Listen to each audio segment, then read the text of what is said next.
Hmm.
right with that on that water. Oh my gosh.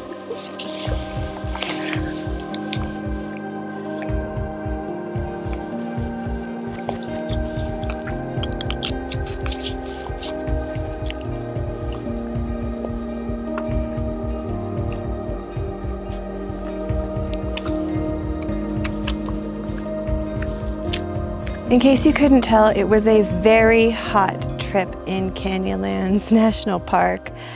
The temperatures down in the canyon were above 90 degrees for most of the day.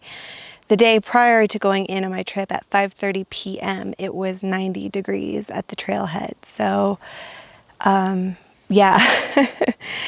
In fact, I actually planned on having a longer trip. I had permits to camp for more nights at different campsites, and I had planned a loop that went through Lost Canyon, and I would do the Chesler Park loop and then come out of the Elephant Hill Trailhead once again. I decided to go ahead and amend that plan because of the heat and the scarcity of water. So there's not a lot of water sources available in this desert, and some of them are unreliable, specifically in the areas that I was planning to travel in. The National Park Service actually recommends that you carry in all of the water that you're going to use.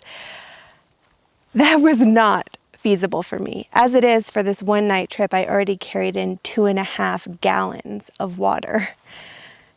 Fortunately, I only had to carry that amount of water in for about 3 miles, and then I was able to leave it at my campsite, which was Elephant Canyon Camp 2, and then I continued on to Druid Arch for another 3 miles and returned via those same 3 miles back to camp.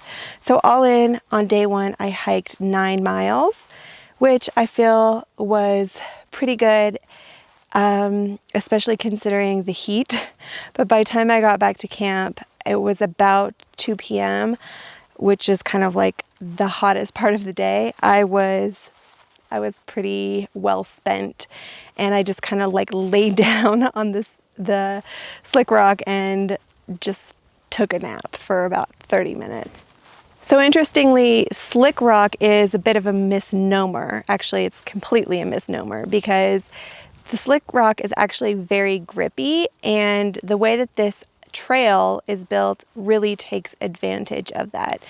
I would say it's important to be comfortable with the tread on your shoes, using it, and how to carry your body over your feet in order to do the hike, especially the portion of the trail that continues on to Druid Arch. Trekking poles are a tool that you might use for stability, but if you do, put the rubber cap back on the bottom. Don't just leave that exposed metal tip. That's not going to do you much good on the Slickrock. And I was hiking, I saw a lot of scratches from trekking poles slipping on the Slickrock. So that's why it's called Slickrock, is because metal, such as horseshoes, don't grip well on this rock. That's how it got its name. So put those caps on for, one, your benefit, and also as a leave no trace principle. We don't want to be scratching up the rocks left and right. This hike is achievable as a day hike, but I would rate it as being a difficult day hike, and here are the reasons why. In terms of the mileage, I would say that this hike is moderate, but there is some technical terrain. This is not a well-beaten trail. You'll have to do a bit of route finding, and you'll have to be familiar with different kinds of foot placements. Like I said, being able to trust the tread on your shoes, trust your balance, your knees, and just keep your body straight up over your feet as you're going down Slickrock. Also, the potential harsh conditions such as this heat and dryness, it could very easily get dangerous out here if you don't know what you're doing, and if you start getting heat stroke, you could potentially get disoriented in this environment. It's like a maze in these canyons, and you're not going on a straight, well-established trail that's just a tunnel. There is some route finding required. You can see many different footpaths of where people have opted to go a slightly different route. You're going to be looking for cairns. So if you start getting disoriented out here, you could find yourself in some big trouble real fast. As I mentioned before, there's also a scarcity of water, so you have to be prepared to carry in a large amount of water. The National Park Service recommends that each person carries 1 gallon of water as they come out here. That all being said, I wouldn't say that this hike requires an exceptional level of fitness. As long as you have a good base level of fitness and you can manage all of those other elements, this is something that's achievable. Now let's talk about backpacking. In order to spend an overnight in the backcountry in Canyonlands National Park, a backcountry permit is required for a designated campsite. So you have to go onto their website and look at the availability of specific campsites, and you can reserve each campsite for your desired night. Availability can be scarce. As far as I'm aware, this particular area is closed March 1st through September 1st for bighorn sheep habitat. So there's also a limited season in which people can get back here, which I think drives up the demand. There's a couple of extra things that you have to carry into the park. If you are backpacking in certain areas, you will need a hard-sided bear canister because yes, there are bear here. And also anywhere that you're headed, you're going to need to carry a human waste receptacle because you'll have to carry out not just your paper, but also your waste. There are no decent places to bury anything here, so you have to carry it out.